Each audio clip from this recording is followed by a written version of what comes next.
Adani group నుంచి లంచం తీసుకున్న జగన్ పై విచారణ చేయాలని ఏసీబీకి ఫిర్యాదు చేశారు ఏపీ కాంగ్రెస్ చీఫ్ షర్మిల.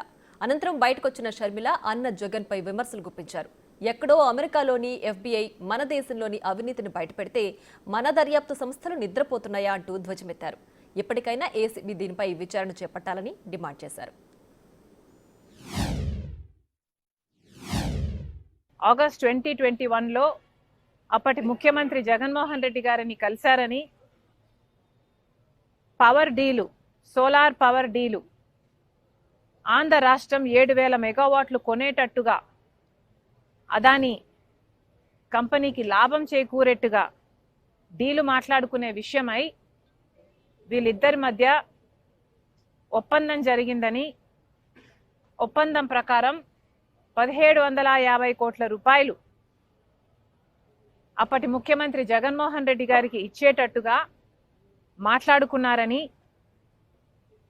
పలు రకాల సాక్ష్యాలు, అంటే ఒక సాక్ష్యం కాదు, డిఫరెంట్ ఎవిడెన్సెస్తో, ప్రూఫ్స్తో వాళ్ళు ఛార్జ్ షీట్లు పెట్టడం జరిగింది. వాళ్ళు ట్రయల్ కూడా అమెరికాలో మొదలు పెట్టబోతున్నారు.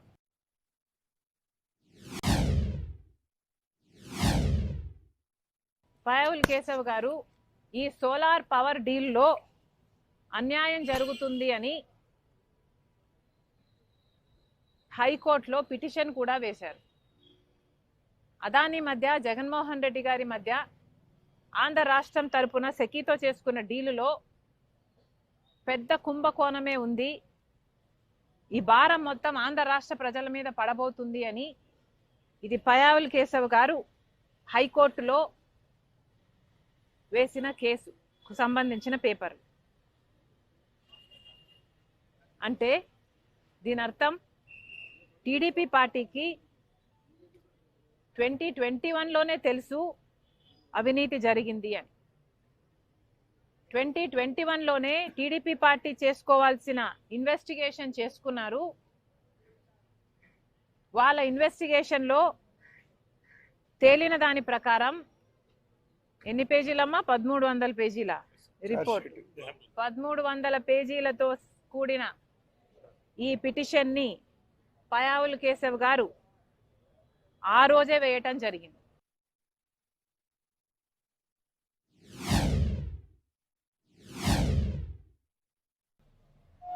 ఒకప్పుడు సోలార్ పవర్ కొనాలి అంటే, కొని తయారు చేయాలి అన్నా సోలార్ ప్యానెల్సే చాలా ఖరీదయ్యేవి. ఆ రోజుల్లో సోలార్ పవర్ యూనిట్ ధర ప్రొడ్యూస్ చేయాలంటే 10 రూపాయలు అయ్యేది. ఆ రోజుల్లో 10 రూపాయలకో 11 రూపాయలకో రాష్ట్రాలు కొనుక్కునేవాళ్ళు.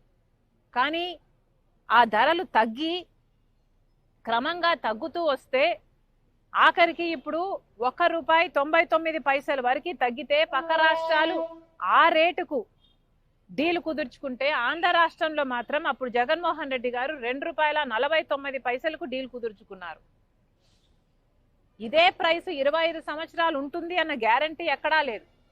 క్రమంగా ప్రైసులు తగ్గే కొద్దీ ఇంకొక 5 సంవత్సరాలకు ఈ ₹2.49 కాస్త కూడా 50 పైసలకే దొరకచ్చు బయట. అయినా కూడా ఈ భారము ఆంధ్ర రాష్ట్ర ప్రజల మీద తగ్గబోదు. ఎందుకంటే 25 సంవత్సరాల కోసమని ఆంధ్ర రాష్ట్ర ప్రభుత్వము, జగన్మోహన్ రెడ్డి గారు ముఖ్యమంత్రిగా ఉన్న పీరియడ్ లో ₹2.49కే మేము పవర్ కొంటాము 25 సంవత్సరాలు అని సైన్ చేసుకోవడం జరిగింది. ఆ అదానీని కాపాడే పనిలో ఉన్నాడు మోడీ గారు. కాబట్టి ఇంతవరకు జాయింట్ పార్లమెంటరీ కమిటీ వేయమని ఎన్నిసార్లు అడిగినా కూడా ఇంతవరకు కూడా ఒక్క ఎంక్వైరీ కూడా పడలేదు అదానీ మీద. మోడీ గారి చేతిలోనే ఉన్నాయి సిబిఐ, ఈడీ ఇవన్నీ కూడా. కానీ ఈ దర్యాప్తు సంస్థలు ఎక్కడా ఏవి బయట పెట్టలేదు. మన వాళ్ళు కనుక్కోలేనిది, మన సిబిఐ, మన ఈడీ కనుక్కోలేనిది ఎక్కడో అమెరికాలో ఎఫ్బిఐలో వాళ్ళు మన రాష్ట్రంలో, మన దేశంలో అవినీతి జరిగింది అని వాళ్ళు బయట పెట్టారు అంటే ఎంత సిగ్గుచేటు.